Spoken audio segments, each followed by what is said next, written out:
Hi everyone, this is Shalini Agarwal, Assistant Professor in Balram Krishna Academy, BA Department. As we all know that COVID-19 has hit our nation very badly.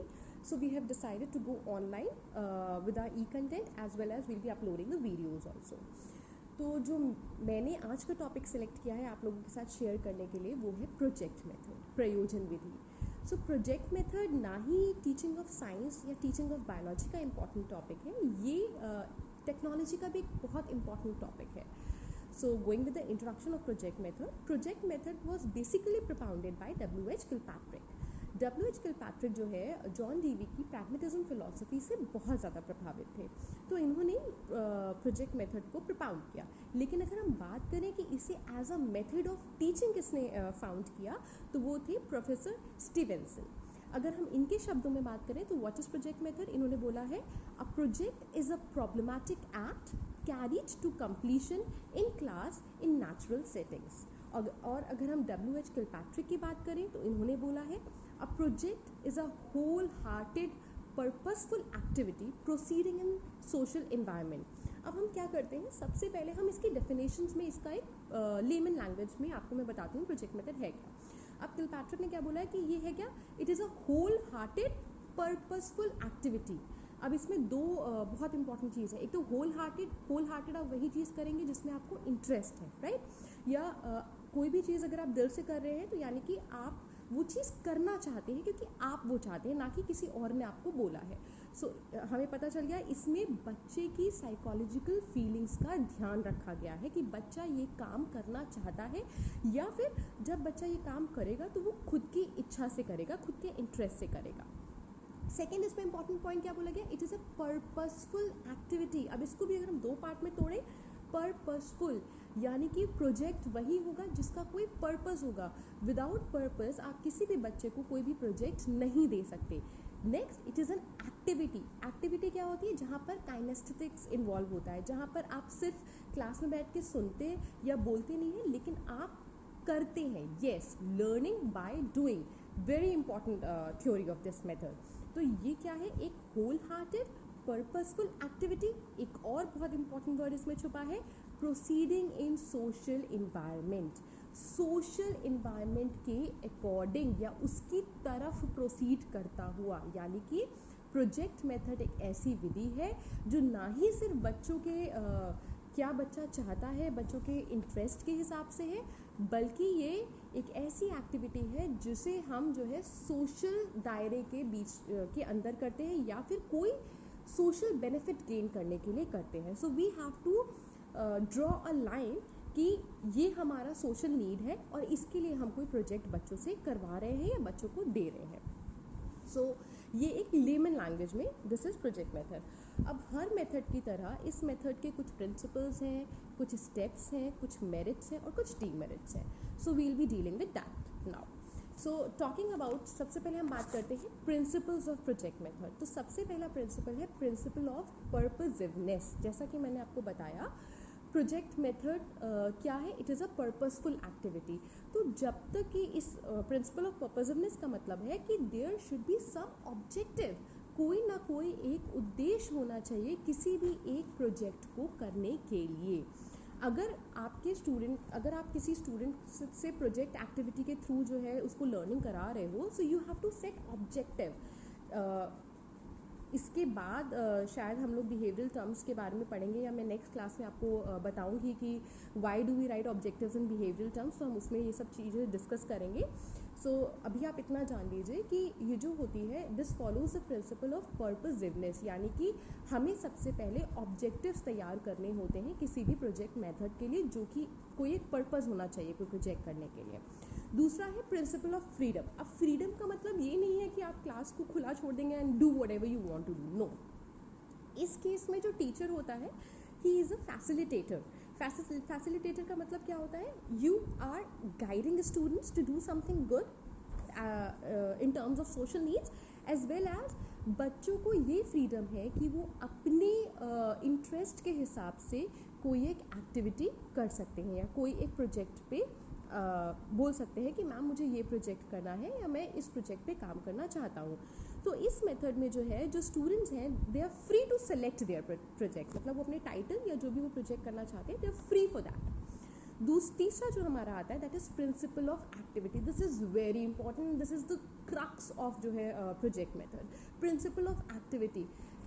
ये method सिर्फ chalk and talk method से नहीं चलता है। तो इसके लिए जो है स्टूडेंट्स को जो लर्निंग होती है वो उनकी एक्टिविटी के थ्रू होती है। बच्चा कुछ काम करेगा, अब काम में बहुत सारे काम आ सकते हैं। काम में हो सकता है उसको किसी म्यूज़ियम में विजिट करना हो, कोई डेटा इकट्ठा करना हो, किसी का इंटरव्यू लेना हो, या कोई प्रॉब्लम सॉल्व करनी हो। तो बहुत सारी ऐसी चीज़ें हैं जो भी हम आगे डिस्कस करेंगे कि बच्चे को हम क्या क्या एक्टिविटी दे सकते हैं।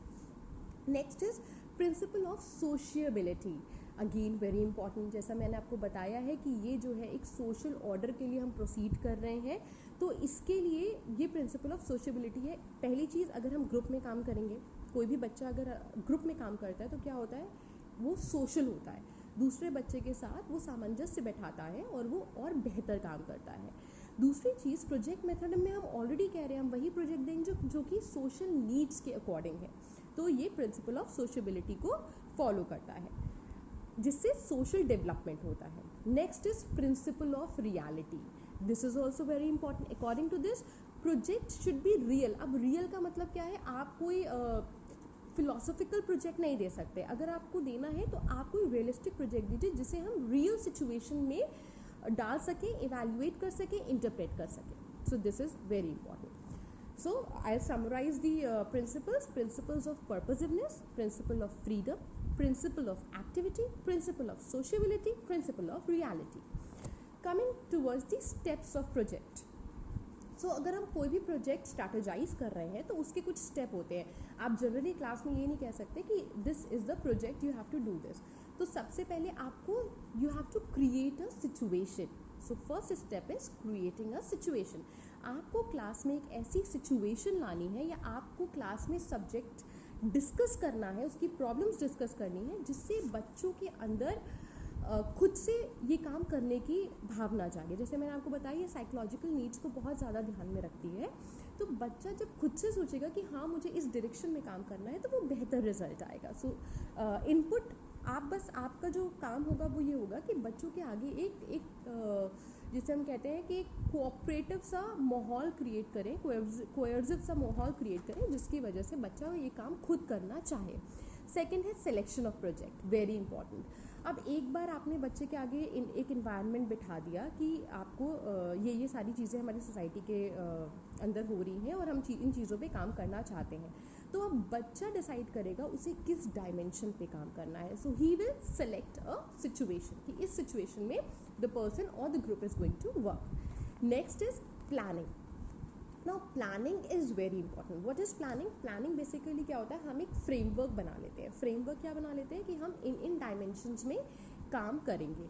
तो बच्चा प्लान करता है कि अच्छा ठीक है, मेरे को ये प्रोजेक्ट दिया है तो मुझे इसके लिए हिस्टोरिकल बैकग्राउंड इसका देखना है, टिक करेगा। एक जैसे हम चेकलिस्ट नहीं बनाते हैं, तो उस तरह से प्लानिंग होती है कि पहला स्टेप क्या होगा, दूसरा स्टेप क्या होगा, तीसरा स्टेप क्या होगा। तो इसमें जो है स्टूडेंट्स पुट मेनी प्रॉब्लम्स, और जब वो प्रोजेक्ट को चूज़ कर लेता है तो students propounds an outline for the execution of the project. Student and teacher discusses the planning. अब क्योंकि टीचर फैसिलिटेटर का काम कर रहा है तो इट इज़ वेरी इंपॉर्टेंट कि वो डिस्कस करे टॉपिक, और इस तरह से जो है बच्चा मोटिवेट होता है और अगर कुछ फ्लॉज लगेंगे तो आप उसको अच्छे से गाइड कर पाएंगे। Next is execution. अब आपने फ्रेमवर्क बना लिया, आपने टॉपिक सेलेक्ट कर लिया, आपको पता है कि आपने ये काम करना है, तो अब आप उसको एग्जीक्यूट करेंगे।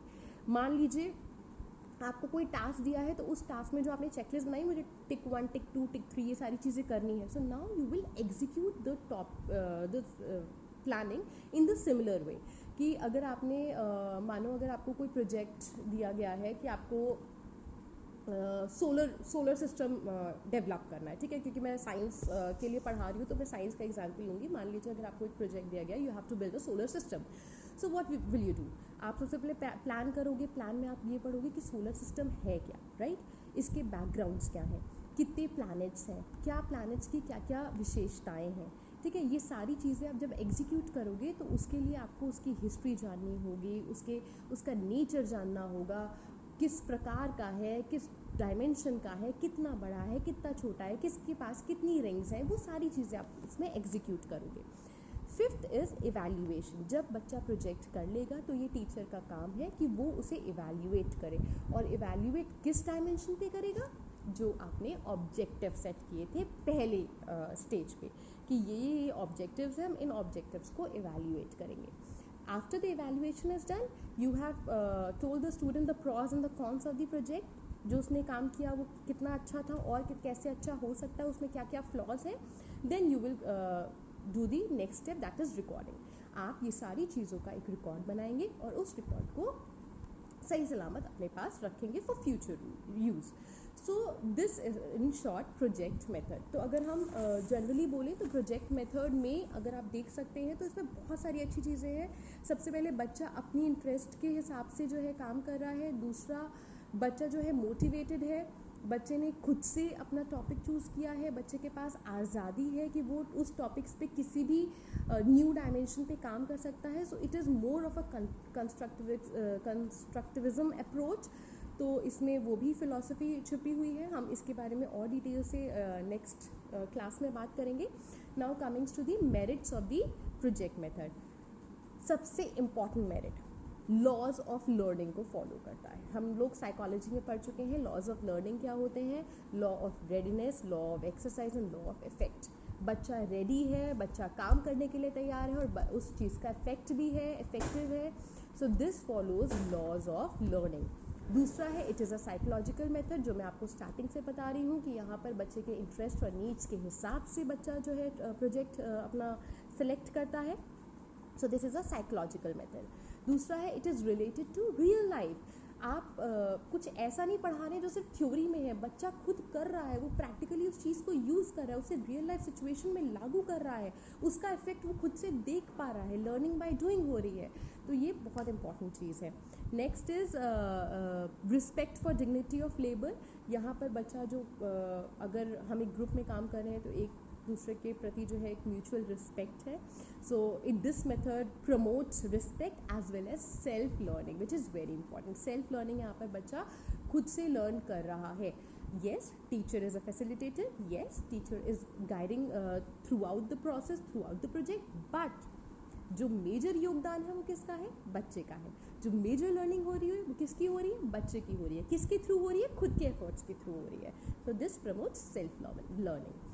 But as we all know कि सारी चीज़ों के कुछ ना कुछ डीमेरिट्स भी होते हैं, तो इसके डीमेरिट्स भी हैं। 2-3 डीमेरिट्स मैं आपके साथ शेयर करना चाहूँगी। सबसे पहला तो for this method you require a very vigorous and a trained teacher. अगर आपकी टीचर की ट्रेनिंग प्रॉपर नहीं है तो वो प्रोजेक्ट मेथड को प्रॉपरली एक्सप्लेन नहीं कर पाएंगे, प्रॉपरली आपको समझा नहीं पाएंगे और आप उसको एग्जीक्यूट नहीं कर पाएंगे। दूसरा, सारे सब्जेक्ट्स को प्रोजेक्ट मेथड के थ्रू पढ़ाना थोड़ा डिफिकल्ट हो जाता है, बट हम साइंस और बायो में ये मेथड बहुत ज़्यादा यूज़ करते हैं। And I just mention one thing, do not overlap this method with heuristic method. Heuristic method में हम चीज़ें एक्सप्लोर करते हैं, नो डाउट, बट इस मेथड में हम चीज़ें प्लान करके एक्सप्लोर भी करते हैं, इम्प्लोर भी करते हैं। सो ह्यूरिस्टिक और प्रोजेक्ट मेथड के बीच का डिफरेंस मैं आपको अपने नेक्स्ट लेक्चर में ज़रूर बताऊँगी। और अगर हम बात करें एक और डीमेरिट की, सो it is a very time consuming method. बहुत ज़्यादा टाइम लगता है, बिकॉज अगर आपने आज कोई प्रोजेक्ट दिया तो ऐसा नहीं कल आपको उसका रिजल्ट मिल जाए। So there are various steps, so it takes a lot of time, so it is a time consuming project. But अगर हम ओवरऑल इसे देखेंगे, so this is a very effective project, this is an very effective method of teaching. बहुत ज़्यादा students को व्यस्त रखता है, उनकी लर्निंग में सेल्फ लर्निंग को मोटिवेट करता है, और जैसा कि मैंने आपको बताया ये बच्चों की साइकोलॉजिकल नीड्स पे बहुत ज़्यादा डिपेंडेंट होता है। So I guess this lecture is fruitful for you. So please आप इस लेक्चर को देखिए, और अगर आपकी कोई भी क्वेरी है please you all are free to ask any type of question. Thank you.